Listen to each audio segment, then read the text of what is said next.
Today is chained exploitation and then perspectives in security testing. I'm going to be going through why connecting the dots is crucial for both defenders and attackers. Just a little quick overview of who I am and where I work. I've been working at Packet Labs. We're a security testing, penetration testing firm that started in 2011. I've been working there since 2018. I'm responsible for a lot of the security operations, purple team exercises, penetration testing, and red teaming exercises. I promise I'm not a professional certificate getter, but there is some associated with my name. I don't really feel it's necessary to put that, but our marketing department feels otherwise. Right, okay, who is Packet Labs? Just a little bit of a shameless plug here. Packet Labs is a penetration testing firm founded in 2011. We consist of multiple teams of highly trained, proactive, ethical hackers with different realms of expertise. We have experience performing across various industry vertices, including financial, e-commerce, transportation, healthcare, and government, and overall in Canada, UK, Australia, and the USA as well. Okay, besides Calgary. So the reason for my talk today, it's not groundbreaking concepts or theories. A lot of my talks, you'll see that it's really just observations that are made from real world work and with some case studies. And this is typically, some of the sentiments I've had from defenders, some of the sentiments I've had leading a team of ethical hackers and penetration testers, and really some of the shortcomings and gaps that I'm noticing across the industry as a whole. Right. So first, we're going to get to some of the efficiencies or, I guess, negative sentiments on the blue side whenever they receive a penetration report or penetration testing remediation report. Number one is that the first kicker is a pen test, a third-party security testing is extremely expensive. So a big driver of security testing is, unfortunately, compliance. And not a lot of people want to deal with security afterwards. So a lot of the times, they look at a remediation report, they're like, oh, okay, we have things to fix, which is not the best way to interpret a penetration testing report. And I think the second thing is, if you've ever seen a penetration testing report, even if you haven't, go on GitHub and look at the penetration testing report templates. It's, we're presenting vulnerabilities and findings in can't really contextualize how one have to do with another. So that's another shortcoming of a penetration testing report. Another thing with this problem is that when defenders receive it, they don't actually understand the prerequisites for certain attacks. For example, finding number 1 actually is a prerequisite for finding number 3. It's very actually difficult to communicate that in report form. Even in a presentation debrief format like this, it's also very difficult to communicate it. I think number 4 is there's a mass confusion on what penetration tests can do and what it cannot do. I hate the term penetration test because the term implies that it's a test. You pass or fail something. But that's a horrible way of understanding penetration tests. And I think I've seen IT security managers, directors hound on their staff saying, we failed. But that's not the way to understand a penetration test. It really should be an input. The data we get from penetration tests should be input into your security program. And I think the 5th point is siloed testing teams. I think across big consultancies like the Big 4, and internal security testing teams, people are siloed into different niches. What I mean by that is if you test web applications and you kind of belong into like the web application testing team, and if you test infrastructure, you kind of belong into that team. So you're not really, there's a big silo thing that exists across almost all big companies. And how that's bad is because sometimes the web application penetration testers might find something that leads to internal network access. And if you have siloed teams, it's really difficult to chain that together.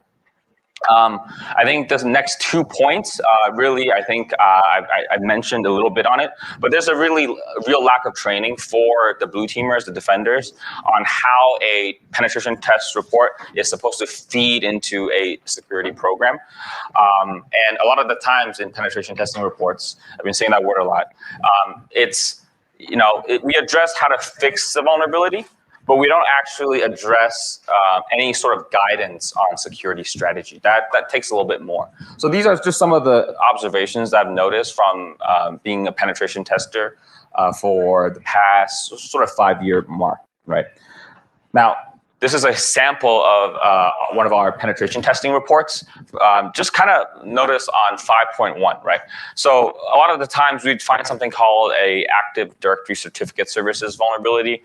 A lot of the times that actually a prerequisite in exploiting that particular service in Active Directory really hinges on security controls in your LDAP configurations, and also whether or not you are allowing users or null users to be able to coerce authentication from a domain controller. A little bit about that later on, right? So just kind of an example of, hey, look, if you get it in a list format, it's really hard for you to contextualize, hey, these two findings actually have to do with 5.1.1. Right. I think there's another gap on the defender side. I'm ripping on defenders right now because I think a big part of the industry, blue side or the defenders, really need to master the basics.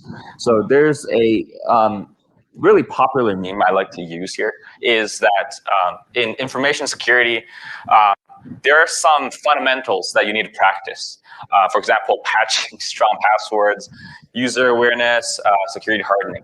But then the way the industry sort of trends is like, we need to get the latest WAF, the latest EDR. We need to sign up for that third-party XDR service. We need CTI. Sorry, the last talk was on CTI. We need PAM. We need all these extra things, right? But a lot of the times, if you don't focus on the fundamentals, doesn't matter if you have any of these products, you're bound to fail.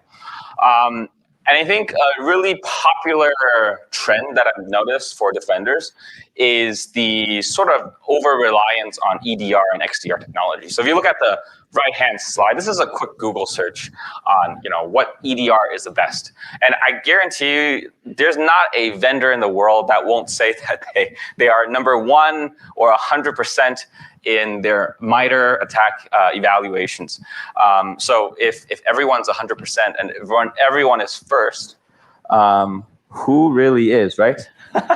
Right. So I think this is one of the major drawbacks. And I think on the marketing side of things, it's really difficult for someone who's out there trying to purchase or acquire a product for their organization to sift through all this marketing crap, right? Yeah. I'm not saying EDRs are bad, by the way. I'm just saying the marketing around it is garbage. Next, right? This is one of websites I use to educate people and clients when it comes to nuances in EDR technology. I apologize if you're any of these vendors. You're great, but there are some flaws and gaps when it comes to these sort of evaluations. So a lot of the times you're going to see this, and I think what purple means, if I remember correctly, is detections found. And towards the very right side, the yellow and the gray, that really denotes that, there's no detections found, or it just wasn't logged in their sort of platform. Now, if you look at this and you compare all the EDRs, you're going to see most of them are purple, and they're going to be like, oh, yeah, we scored whatever for a specific APT or a specific scenario. But I really kind of want you to sort of focus on the two modifiers at the left here. And there's a reason for that. So actually, I'm not the only person to point this out.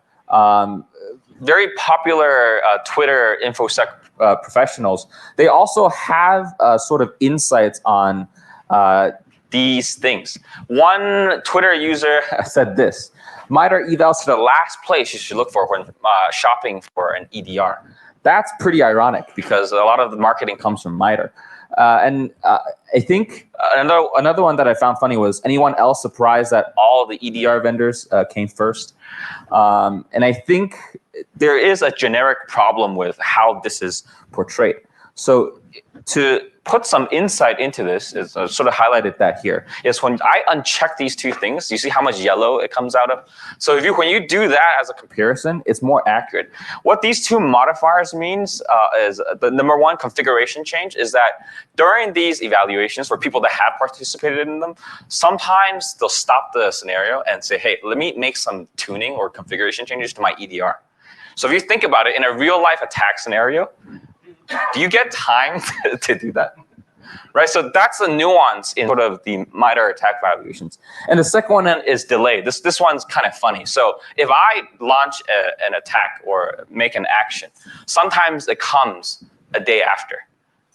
Can you action on that in a real life scenario if you're a day late? So those are sort of some of the nuances that I sort of want to sort of show people, especially when navigating the EDR market. And this is something the blue team, the defenders, really all have trouble with, because every time after a penetration test or after a red team engagement, they're different, by the way, they would ask us, so what is the best product to buy? And when you ask that question, immediately the direction is wrong, because it's not about the technology. Okay. Now, chained exploitation, why this is important. So this part, I'm going to go over a little bit why it's important to understand vulnerabilities in sort of a graph format. Yes, this is. Sorry, just on your last slide, did you expand on like the key specific first play? I'm just curious, more specific is good, or it's a narrow kind of like. Oh, okay. Yeah. So let me based off on I might be wrong here because I don't have the site available with me, but I believe that the more it's purple, the more telemetry there is gathered for a specific action, right? Because sometimes if you look at EDRs, you're gonna have an alert panel most of the time, right?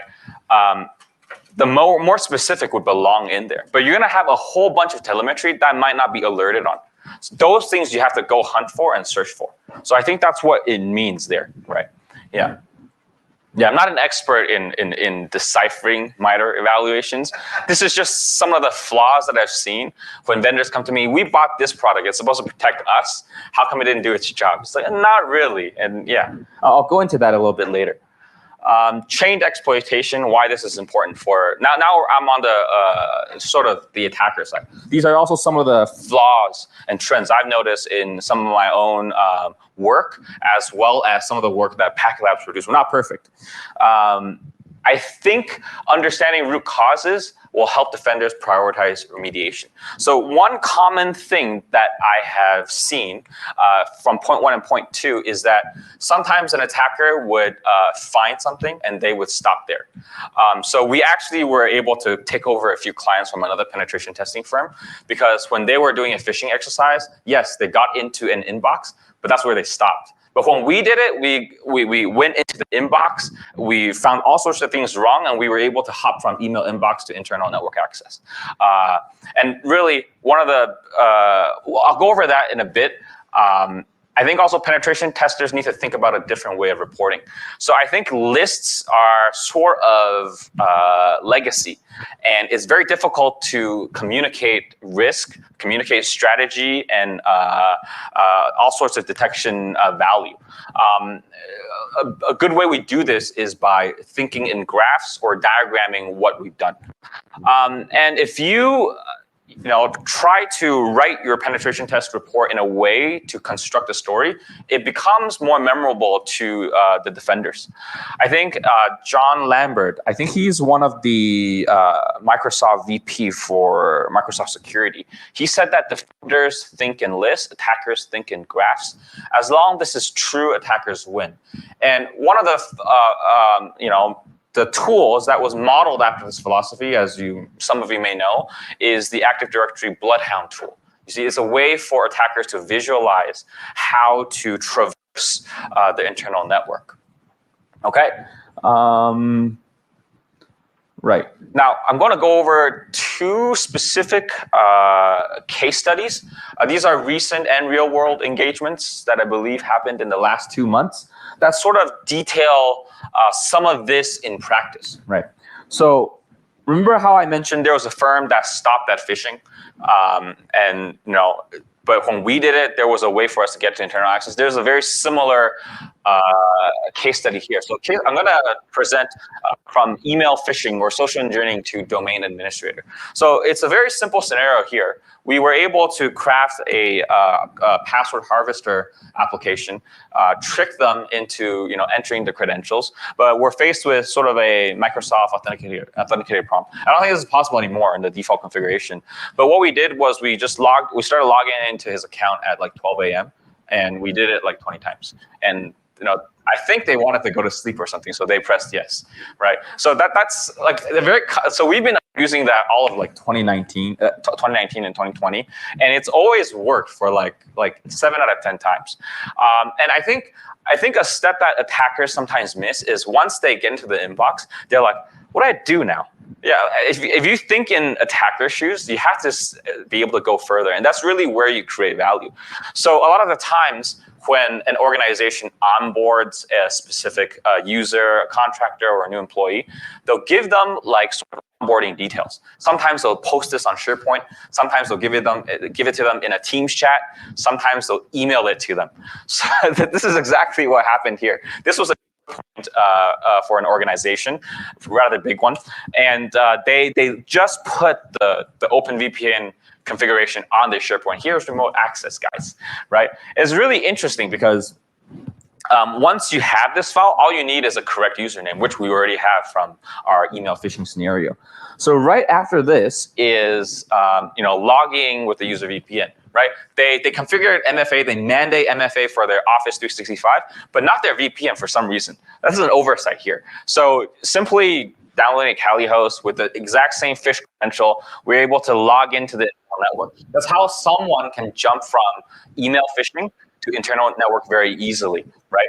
I have no idea why they did not mandate MFA, but you see, back to the mastering the basics again. Multi-factor authentication is a basic security control. Having that in place on also the VPN would have actually made our tasks a lot harder here, right? Now, so stay with me here. This scenario, we're now currently in the VPN network. I'm going to say it's like 192.168.1.1 or something. Right. The next part is a little bit more harder to explain. When you're on a VPN network in a client's environment and the VPN does something like split tunneling, you're gonna find that not all ports to all hosts are open. Sometimes you can't even reach most hosts. But what happened here is that we managed to find an RDP instance that the entire organization gives their users access to. We're also able to hop onto that host. So this is a terminal, an RDP terminal with command prompt open. Now, one of the big problems is exploitation. Because we weren't using a command and control framework, we're just simply on the command line. It was very difficult to conduct attack because a lot of the times, if you've been doing hack the box or CTFs, you're probably familiar with a Kali Linux machine. But in a real world scenario, you need to learn how to operate on a Windows computer. If you can't nmap on, if you can nmap on Kali, what are you going to do on a Windows machine? Are you going to install nmap? There's a lot of things that you can't kind of do when you're on a Kali Linux machine. So on the VPN network, there's also segregation. So from our Kali machine, we can actually reach RDP, but the domain controller, we can't reach the domain controllers for SMB ports, LDAP ports, Kerberos ports, and DNS ports. And you have to understand, when it comes to Active Directory, being able to communicate with the domain controller is an extremely important thing. But the thing is that the RDS server has access to the domain controller. So what we did here is we logged into the RDP server. And because most Windows 10s comes with SSH, we use SSH to tunnel out to a Kali box that we control. So what I'm doing here with this command is the first argument is sort of my attacker DMZ IP. I'm saying, okay, and I'm putting the internal IP of the domain controller here. So that once I do this, you'll see the next screenshot is that, hey, now I have access to the domain controller SMB ports, LDAP ports, DNS ports, and Kerberos ports on localhost. This is called local port forwarding in SSH, right? So if I do an nmap on these things, you can see these services are working, right? Notice how I'm nmapping localhost is because I'm binding that all these services from the RDS server. This is why egress filtering is important. Egress filtering is a practice of limiting what outbound traffic you have from your organization. Now, this part I think is quite obvious. In Packet, there is an attack called Kerberosting, which is usually you can get the TGS, the service ticket of domain users that have their service principal names enabled. Right? So from an RDS box with SSH, an attacker is capable of doing this. With this done, this is basically the hash material used for the domain administrator account. And if I was able to crack this, I can then log in from that RDS server into the domain controller. And that is exactly what we did, right? Domain controller. And we did this in the span of, I think, 3 hours? Yeah. And just as a bit of a wrap up here, right? So sort of to go over this entire attack graph scenario is that we started with a phishing campaign, password harvest, right? And then we proceeded to spam them with the MFA. We found an open VPN file in email and in SharePoint, right? With VPN access, we had RDP access to hosts. Now, because they don't practice egress filtering, we're able to tunnel SSH outbound. Right, and because of this, we're able to tunnel back with Kerberosting and compromise the domain controller. So as a wrap up here, what are the fundamentals that the defenders need to be practicing? Right, the defenders really, failed at these 3 points. Right, the way they configure the MFA. Right. Push notifications are no longer allowed. So now you need to respond with some sort of challenge.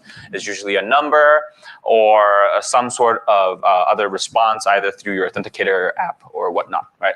Second, they didn't really think about their onboarding practices, right? This is something that's very difficult to do well. Very few organizations have success keeping this hidden, right? And the third thing is the lack of egress filtering, right? So what lack of egress filtering more specifically means is that from your machine location, if you're able to reach your TCP ports 1 to 65535, then technically I can SSH on any of those ports and tunnel any number of ports, internal IPs out through whatever port, right?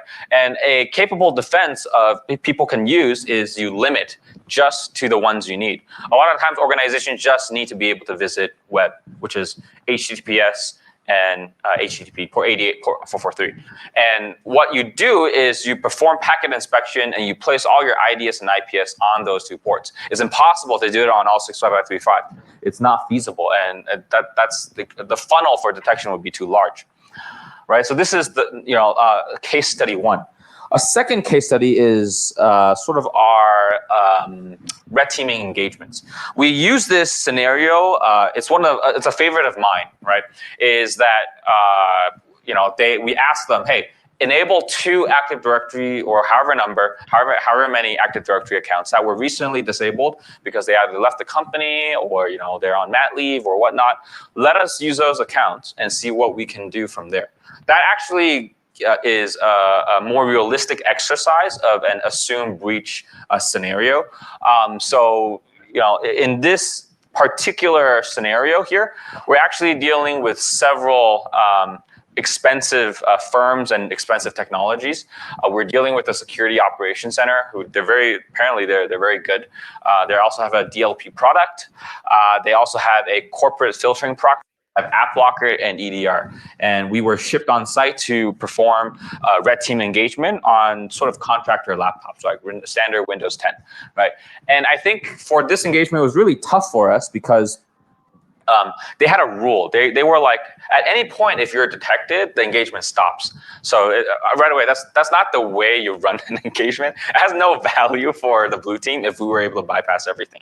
So number 1. So let me go through this one, right? So as we were on the contractor laptops, their corporate proxy is very well in effect. It's, this is a standard corporate proxy. If you were to visit social media sites, if you were to visit Cali.org, if you were to visit YouTube.com, you're gonna get this, right?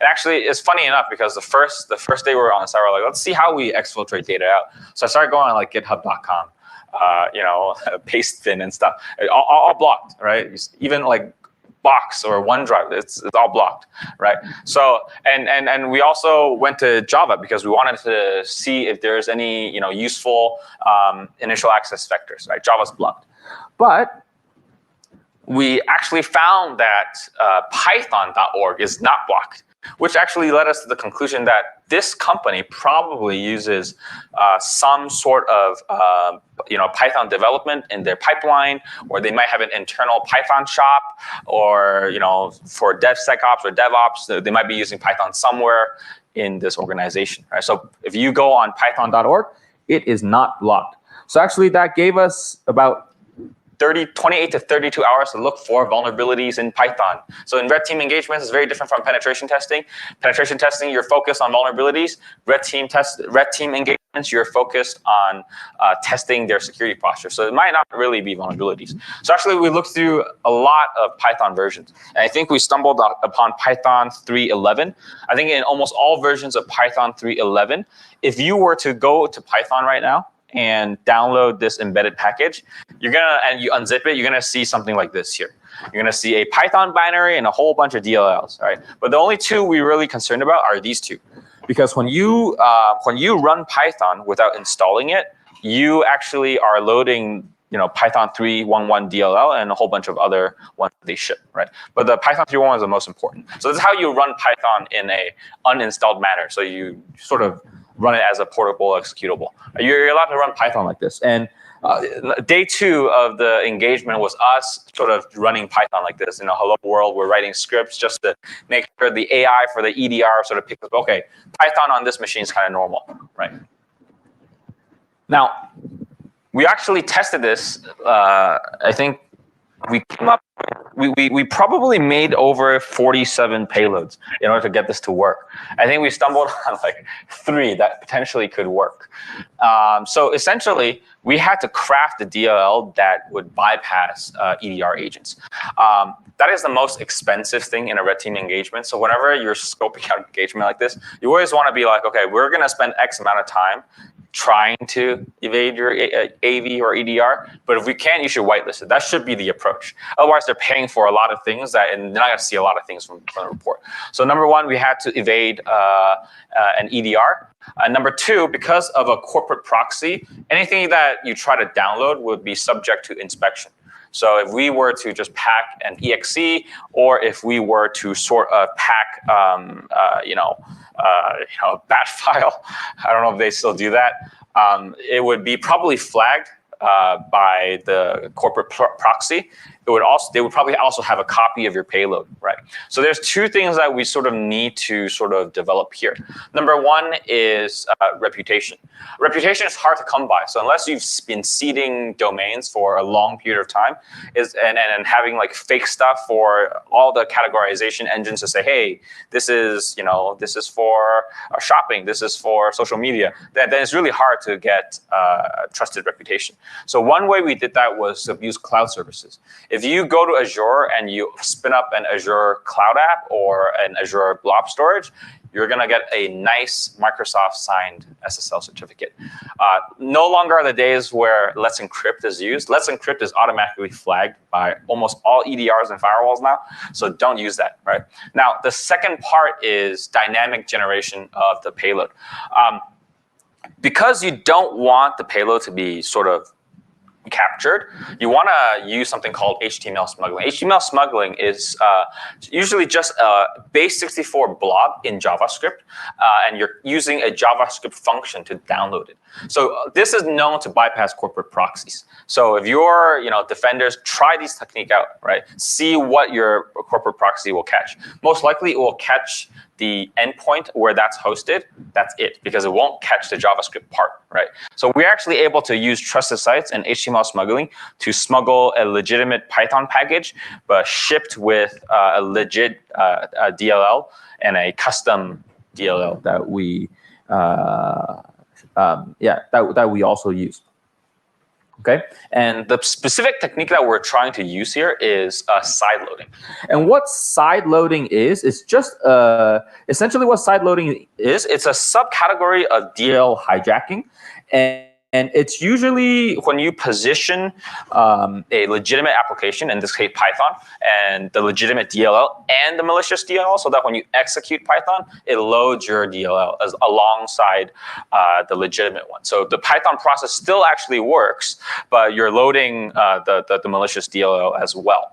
Right, that's how you gain code execution in the form of a trusted process. So when we did this, our beacon was running as Python, a signed binary Python with a DLL.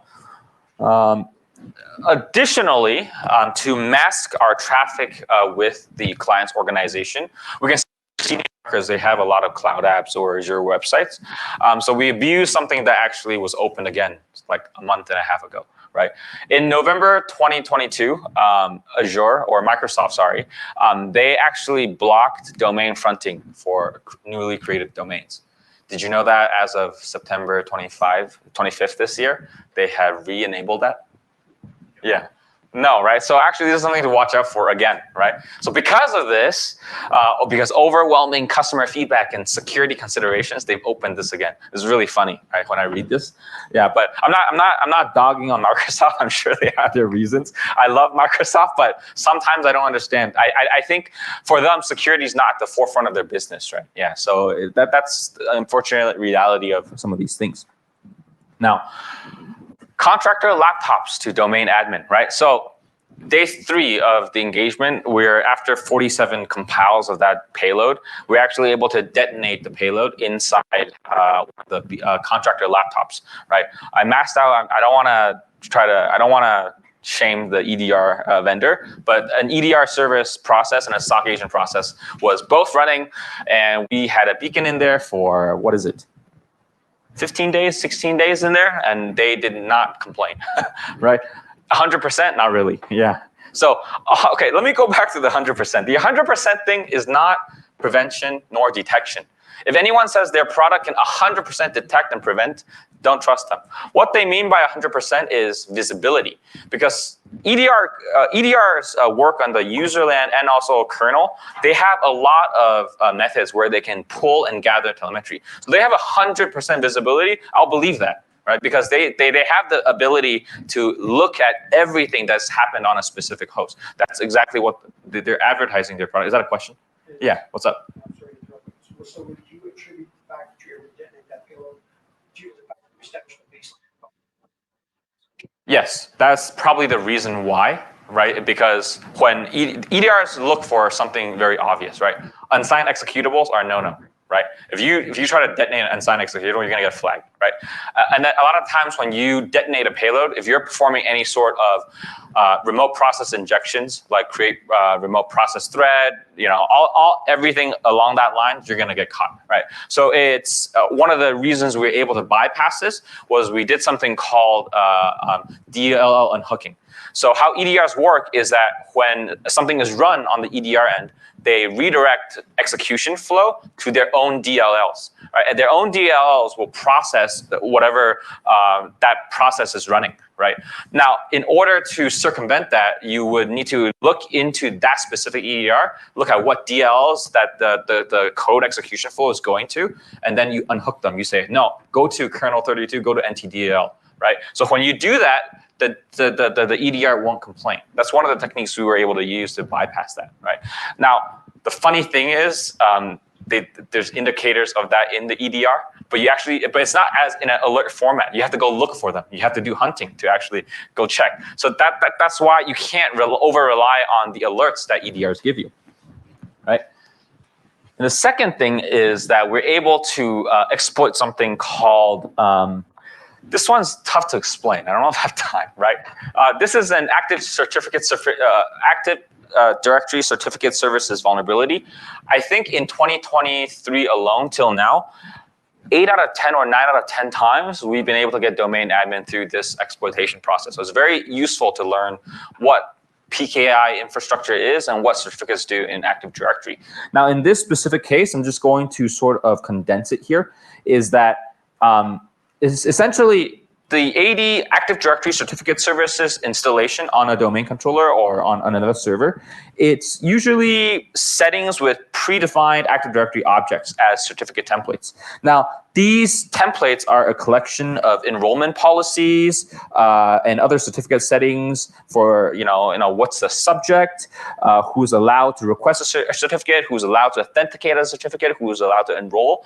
Now, the only thing I really want to point out here that is sort of the dead on the mark is if anyone in their PKI infrastructure allows domain users to enroll, then it's a easy privilege escalation path from domain user to domain admin, right? Just to keep this part short. Yeah. So that would be known as ESC1. That's correct. Yeah. That's correct. Right.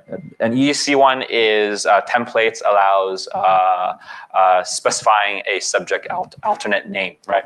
Now, after we did that, to cut this attack sort of short, we're able to extract the certificate. Usually it's a PFX file. If you're doing it on Windows, you can't do it the certified way. The certified way does it all for you. So it's very easy. So what we did here is we injected a .NET executable called Rubius. We were able to sort of get the certificate. And then we used something called unpack the hash. We use something called unpack the hash to get the NTLM hash of the privileged account. And what unpack the hash is that it's usually a service ticket with something called the pack credential info stub. It essentially contains the encrypted username and password of that specific impersonated account, right? Part of this is we're able to use a domain user, specify a alternate subject name, for example, a high privileged user, and we're able to get a certificate back.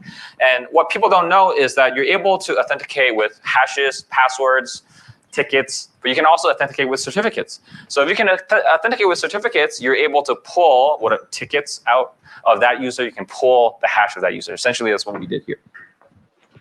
Right. Now, the very last thing here is, using proxy chains, we attempted to perform pass the hash on the target domain controller. And why we opted to do it in this way is because if you understand C2 frameworks, the only way you can pass a hash is to patch a specific process called LSASS. When you do that, you're gonna get yelled at by your EDR as well. So one way to not do that is to also to launch a SOX proxy and then do it on the Kali Linux machine. And the only indicator here is probably your host name, right? So whatever host name you put as your C2 server, that's going to get logged in the Windows logs. It's actually one of the reasons we got caught, right? Because I put root retel here, and I forgot to change that to a host name in the client's environment, right? But we didn't get caught until a lot later, so it's fine.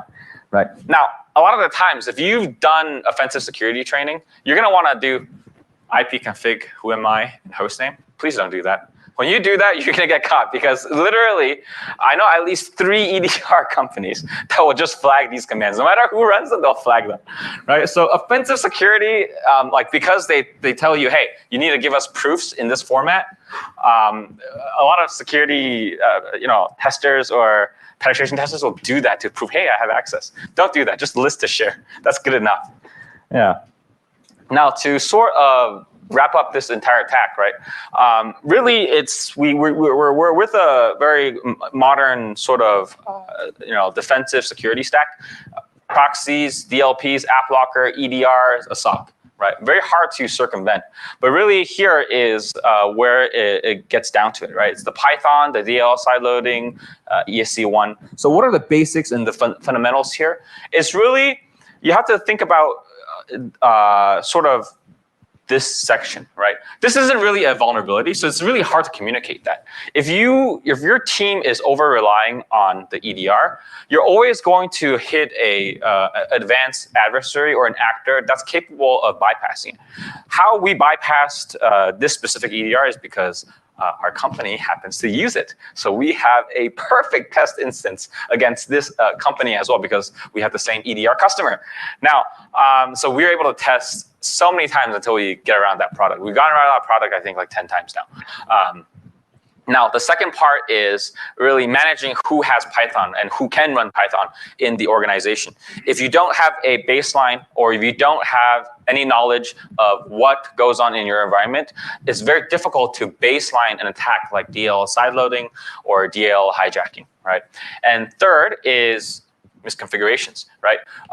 PKI infrastructure is very hard to secure properly. It's very easy to screw up, especially if you spin it up without touching it, you're going to be vulnerable. So another one is whether or not they audit their PKI infrastructure with the tools out there, right? And I think another one that I didn't really highlight is domain fronting with Azure. Now, because Microsoft is now on the bandwagon of, okay, let's allow domain fronting again, there's a need for detecting potential domain fronting activity. And really, it's usually just looking at the host header and the SNI value.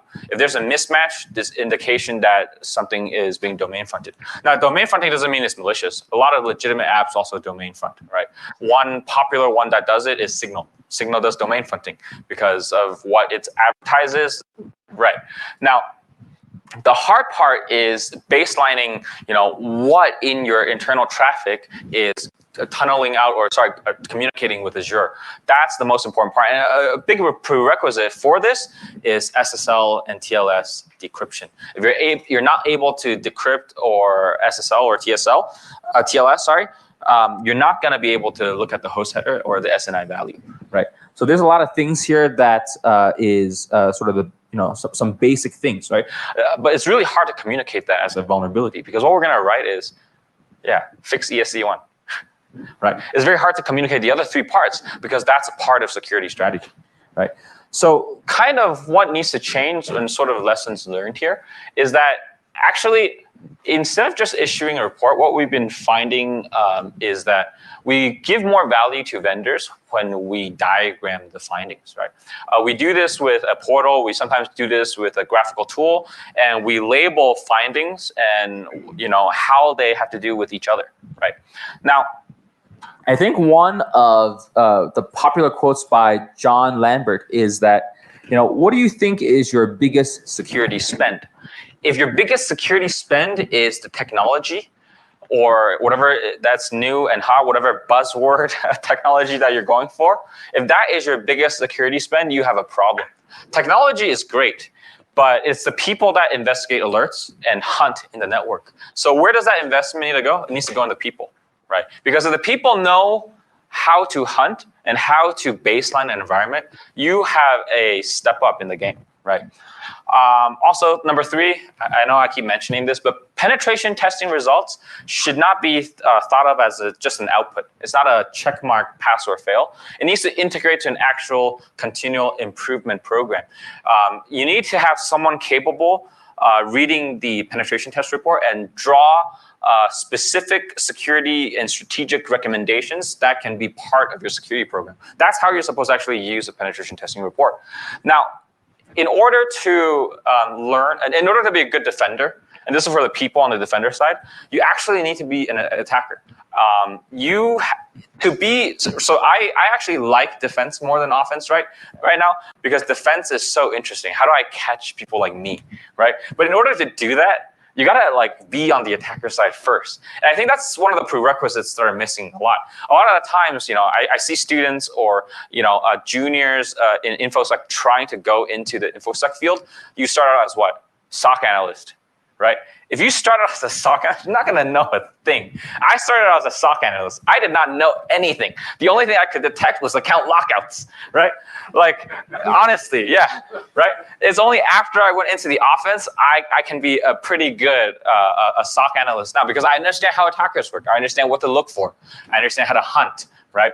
A good defender cannot be born without time in offense, right? As some popular quotes on Twitter said, defense is offense's child. And that's really rings true in this field.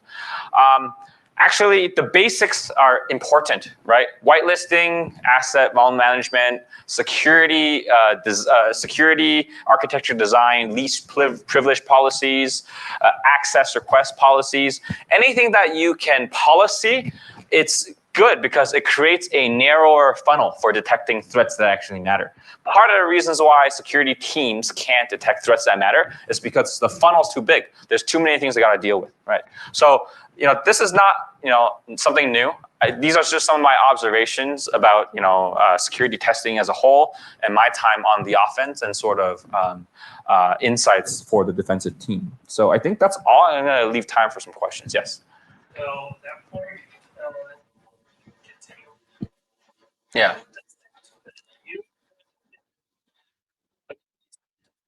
No, the company itself does it because so usually when people get this, like I've seen this happen. Like a director or a manager gets a report and they throw it to their IT sysadmins, hey, fix this. That's a wrong way to use it. As the director or the IT manager responsible for the security program, you got to take that report and you got to mine insights out of this report. Why did this specific attack work? How do we change up our process or policies to make this more difficult the next time? Right. Yeah.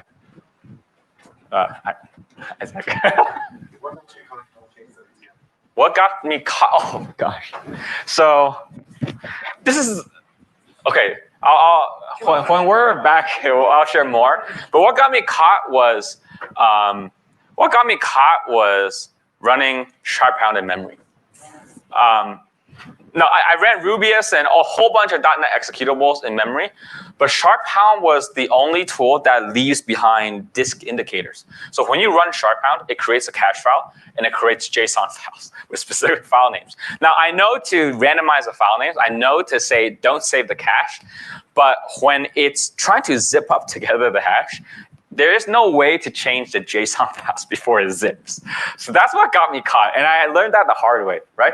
But when I got caught by that, the triage team marked it as a false positive. So that's why we were in the environment for way longer, right? They were like, oh, this is normal. And we're still like, what? Yeah. Yes. So, so much of this has a cultural element to it. Yep. With regards to actually pretty much talking about values and support. Do you imagine this work post-mortem with you guys to make sure that they at least have a shot at absorbing the bigger picture versus just giving you a quote? Absolutely. When we do it, we don't really sort of set a cap. Like this one client that's been working with us, they've it's like a 8-week-long engagement. I have 2 meetings with them a week so that they absorb this information. So yes, that is absolutely necessary. If a client just comes to you with a report, they're not going to learn anything other than, oh, this vulnerability, I got to turn on this registry, install this KB. It's not going to be helpful for them. I saw another one here. I hate to be that machine somebody Microsoft Security Copilot learning environment. Did that make any difference when it comes up to baseline using time of detection? All that good stuff. So I love how you bring in machine learning. I don't think there is an EDR in this world that doesn't do machine learning. So that's the marketing. Right. Yes. Right. Now, I don't have experience with the specific Microsoft product that you mentioned, but we do testing alongside another firm that says they run automated pen tests with AI and machine learning. We were able to find more almost 90% of the time, right? Yeah, so yes, AI and machine learning does help, but it doesn't help in the way that you think. It can't replace people. This is why, back to the point, you invest in people, not technology. Because the more you invest in technology, it's actually the people that defend your network. Right? These vendors, they care about their recurring expense for you, or sorry, not expense, recurring revenue from you. They don't really have a vested interest in defending your network. Your people does. Yeah, that's the difference. Actually, added to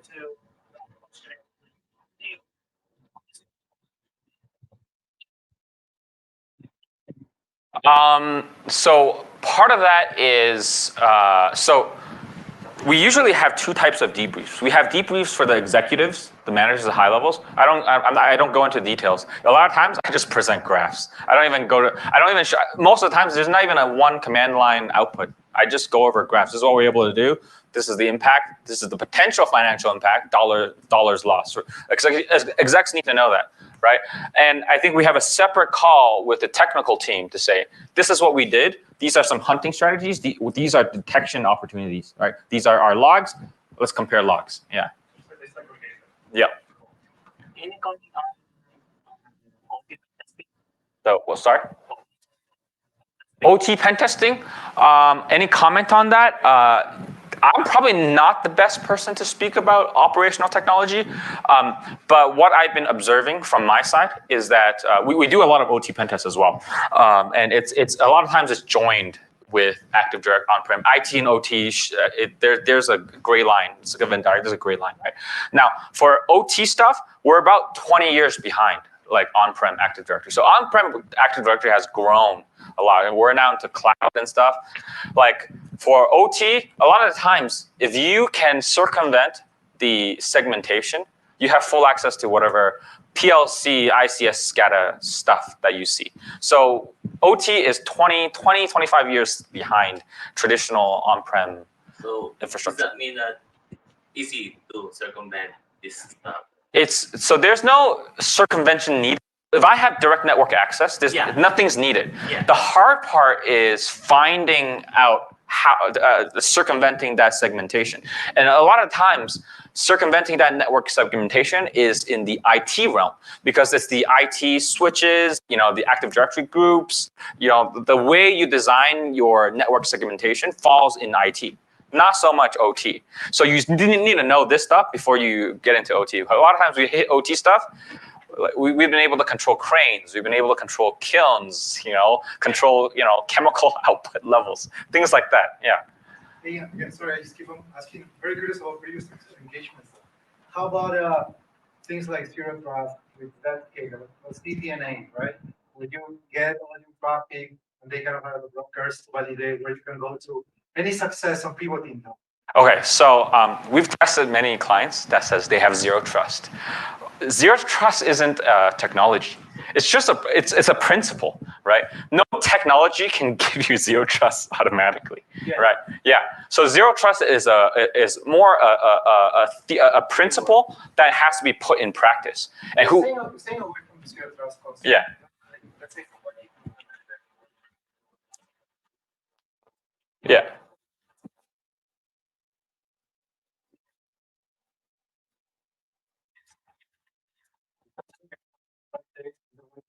Right.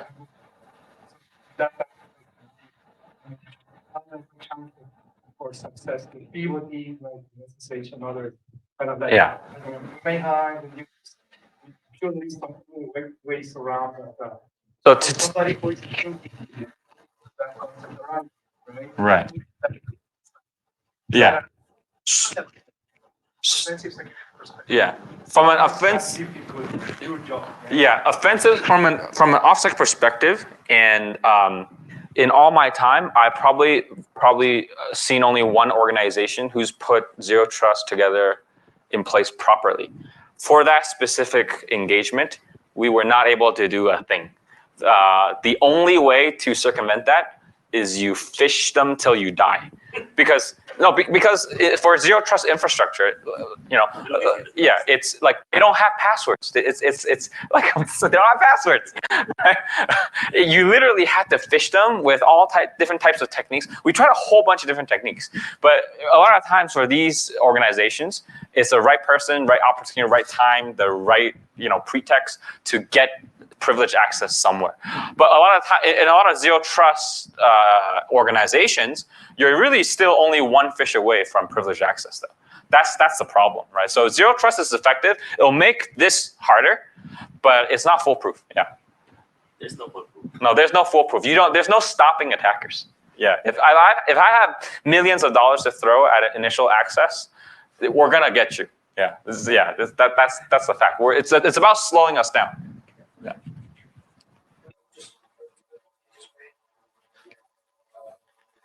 Persistent.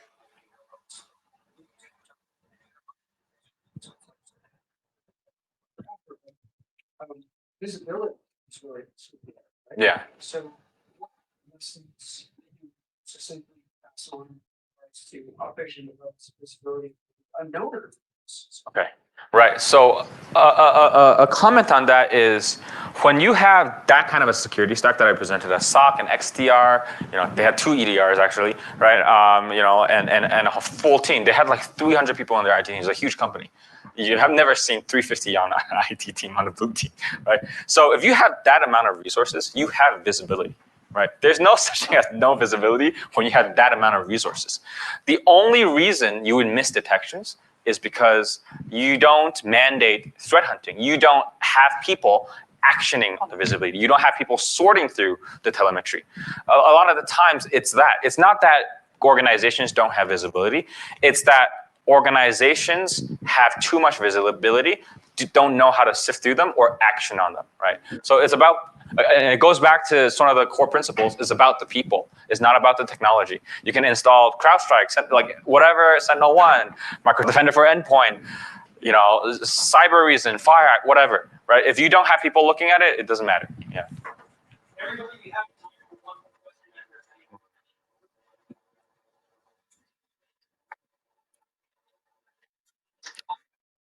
Thank you.